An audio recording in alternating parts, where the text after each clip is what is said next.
आप लोग गूगल करना doctor Saeeda Amreen, MBBS MS gynaecologist. मैं पढ़े लिखे का एग्जांपल दे रहा हूं। कर्नाटक के कलबुर्गी में गाइनोलॉजिस्ट है वो, उसके हस्बैंड एमबीबीएस एमडी फिजिशियन, सास भी डॉक्टर ससुर भी डॉक्टर, घर में नर्सिंग होम। उसको बोला जाओ मैंने तुम्हें आजाद किया, 30 दिन बाद बोला जाओ तुम्हें आजाद किया, फिर 30 दिन बाद बोला जाओ तुम्हें आजाद किया, और घर से निकाल दिया। बोले क्यों? बोले तुम्हें तो आजाद कर दिया, तलाक हो गया तुम्हारा। तो बोले ये कौन सा तलाक है? बोले तलाके बाइन है, तलाके बाइन, BAIN। तो ट्रिपल तलाक भले खत्म हो गया, तलाके हसन, तलाके एहसन, तलाके बाइन, तलाके किनाया, 4 तरीके के तलाक आज भी भारत में चल रहे हैं। ये कॉमन सिविल कोड आएगा, यूनिफॉर्म सिविल कोड आएगा, ये चारों एक तरफा मौखिक गलत तरीके से जो तलाक हो रहे हैं ये खत्म हो जाएंगे। सबका डिवोर्स कोर्ट के जरिए होगा। तो फायदा किसको हुआ? मुस्लिम बेटियों।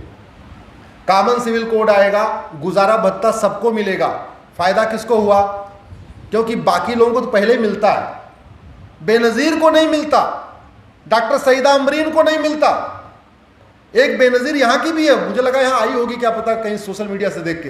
वो पुणे की रहने वाली है, लेकिन बहुत डरती है। उसके फादर निकलते उकलते नहीं आजकल गांव में, जब से उसने पिटीशन फाइल कर दिया सुप्रीम कोर्ट में। कॉमन सिविल कोड आएगा, बच्चा गोद लेने का अधिकार सबको मिल जाएगा। अभी बाकी लोगों को है, अगर बच्चा नहीं हुआ तो कोई बात नहीं, बच्चा गोद ले लिया, एडॉप्ट कर लिया, बहन का बेटा ले लिया, भाई का बेटा ले लिया, किसी का ले लिया, बेटा ले लिया, बेटी ले लिया। और इतना राइट है कि सुष्मिता सेन ने बिना शादी किए को बच्चा गोद ले लिया। लिया कि नहीं लिया? कितने सारे एक्टर एक्ट्रेस बिना शादी किए भी ले सकते हैं, लेकिन हमारी मुस्लिम बेटियां गोद नहीं ले सकती।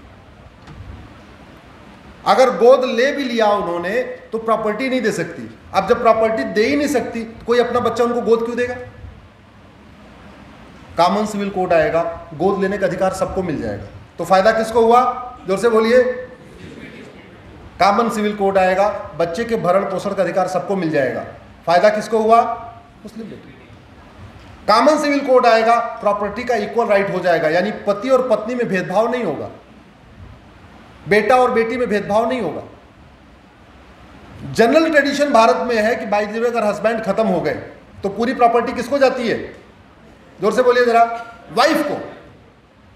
अगर वो नौकरी में है और उनके पास जो भी है 4 दुकान है 10 दुकान है, तो कहीं नौकरी में है तो पूरी पेंशन भी वाइफ को मिलेगी, जो प्रॉपर्टी है सारा उसी को मिलती है। ऐसा मुस्लिम बेटियों के साथ नहीं होता, उनकी प्रॉपर्टी बट जाती है। तो कॉमन सिविल कोड आएगा तो प्रॉपर्टी का पूरा इक्वल राइट हमारी मुस्लिम बेटियों को मिल जाएगा। अगर अनफॉर्चुनेटली डिवोर्स हुआ या विधवा हुई या जो भी हुआ तो प्रॉपर्टी का उनको राइट मिलेगा, विरासत का अधिकार मिलेगा, वसीयत का भी अधिकार मिलेगा, बच्चा गोद लेने का अधिकार मिलेगा, बच्चे के भरण पोषण का अधिकार मिलेगा, शादी विवाह की उम्र समान हो जाएगी, मौखिक तलाक खत्म हो जाएगा, गुजारा भत्ता मिलेगा, और सबसे इंपॉर्टेंट एक पति एक पत्नी का नियम सब पे लागू हो जाएगा। फायदा किसको हुआ? किसको फायदा हुआ एक पति एक पत्नी वाला नियम लागू होने से?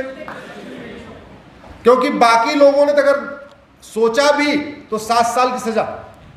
इंडियन पिनल कोड के सेक्शन 494 पुराने वाले में, नए वाले में तो सेक्शन बदल गया है, नए वाले में देखना पड़ेगा कौन सा सेक्शन हो गया अब, क्योंकि कल मैं देख रहा था पहले 302 मर्डर था, अब 302 चैन स्नैचिंग हो गया है। अभी हम लोगों को एक आध महीने लगेगा पूरा वो सेक्शन दोबारा फिर से उसको, क्योंकि हमें तो पुराना वाला याद हो गया है। तो एक पति एक पत्नी का नियम सब पे लागू हो जाएगा। तो फायदा किसको हुआ? और मैं तो कहता हूं कि इसी में हम दो हमारे दो भी जोड़ दो। हमने जो अपना प्रेजेंटेशन दिया है ला कमीशन को, हमने कहा है कि इसी में एक चैप्टर आप 2 बच्चों वाला भी डाल दो। हम दो, हमारे दो, सबके दो।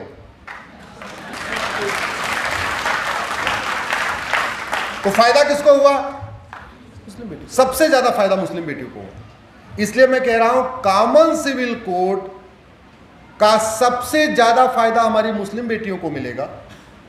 पारसी बेटियों को थोड़ा एक फायदा मिल जाएगा कि अभी वो गैर पारसी शादी करती तो उनका प्रॉपर्टी राइट खत्म हो जाता, उतना फायदा उनको मिल जाएगा।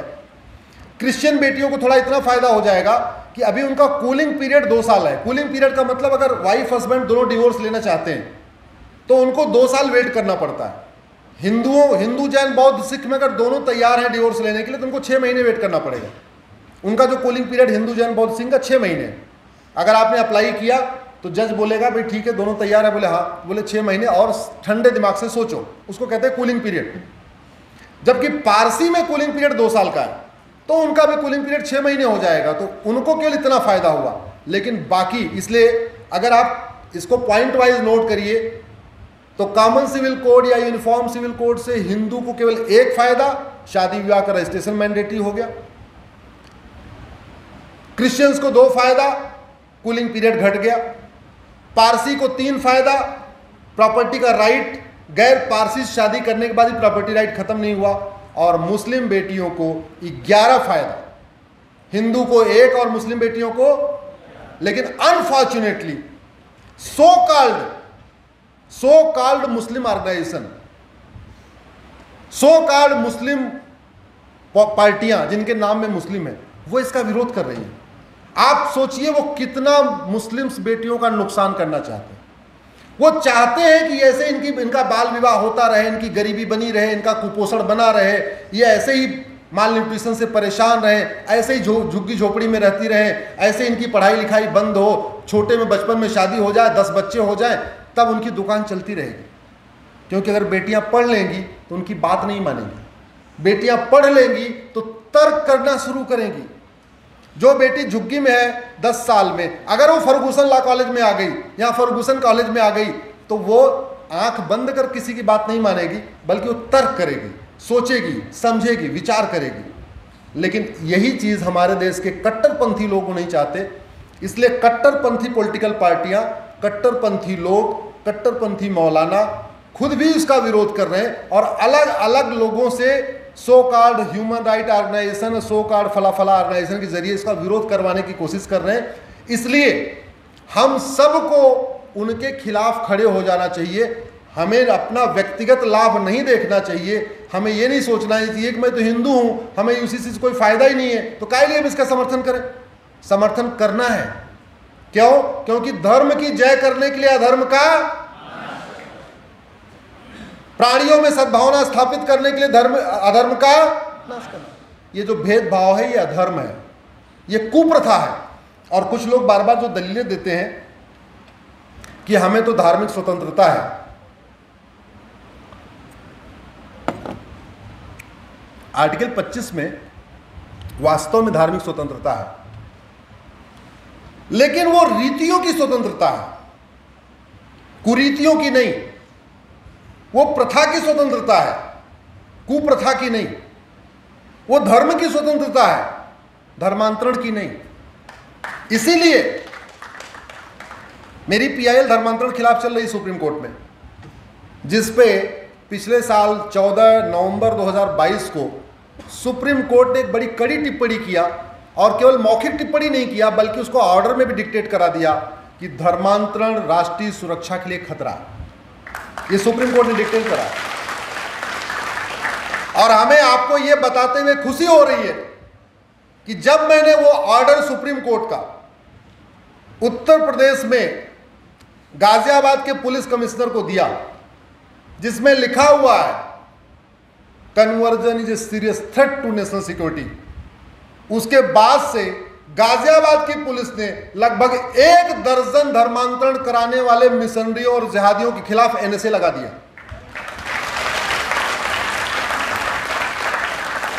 धर्मांतरण राष्ट्रीय सुरक्षा के लिए खतरा है कि नहीं?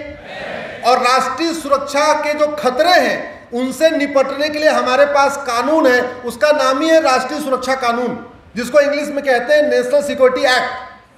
तो जब धर्मांतरण राष्ट्र की सुरक्षा के लिए खतरा है तो एनएसए लगना चाहिए कि नहीं?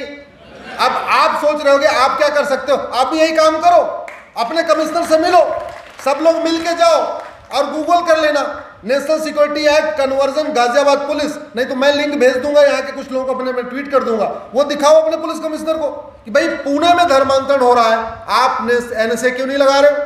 आप एनएसए लगाओ। ऐसे ही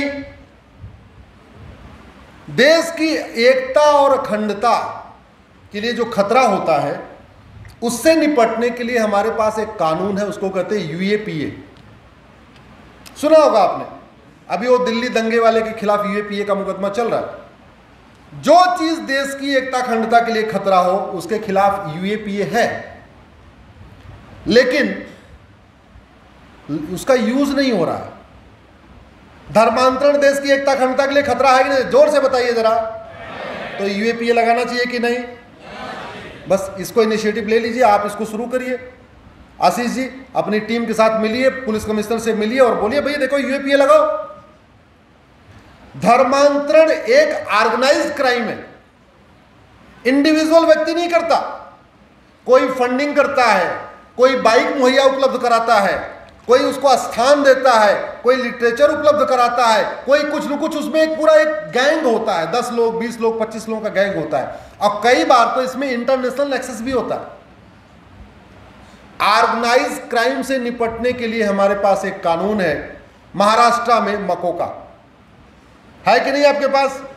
यूपी में उसको कहते हैं गैंगस्टर एक्ट। लगवाइए मकोका, लगवाइए। जो धर्मांतरण करा रहा हो, मिशनरी और जिहादी, उसके खिलाफ मकोका लगवाइए। पुलिस कमिश्नर से मिलिए, उनको परसुएट करिए।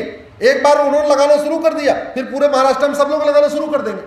मुख्यमंत्री से मिलिए, डिप्टी सीएम से मिलिए, कानून मंत्री से मिलिए, गृह मंत्री से मिलिए, मिलना पड़ेगा। इसलिए तो मैं कह रहा हूं, जैसे बर्थडे के लिए छुट्टी करते हैं, घूमने टहलने के लिए छुट्टी करते हैं, शादी विवाह के लिए छुट्टी करते हैं, आप सब लोगों को सामूहिक रूप से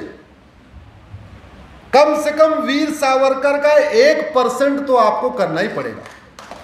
तिलक जी का 1% तो करना ही पड़ेगा। ऐसे आजादी नहीं मिली हमें।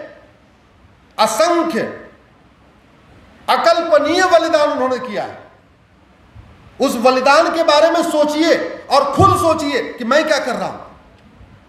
वीर सावरकर को पढ़िए और पढ़ के सोचिए मैं कर क्या रहा हूं, क्या मैं भी कुछ कर रहा हूं क्या? 1% कर दीजिए, भारत बदल जाएगा। केवल 1% करिए सावरकर का।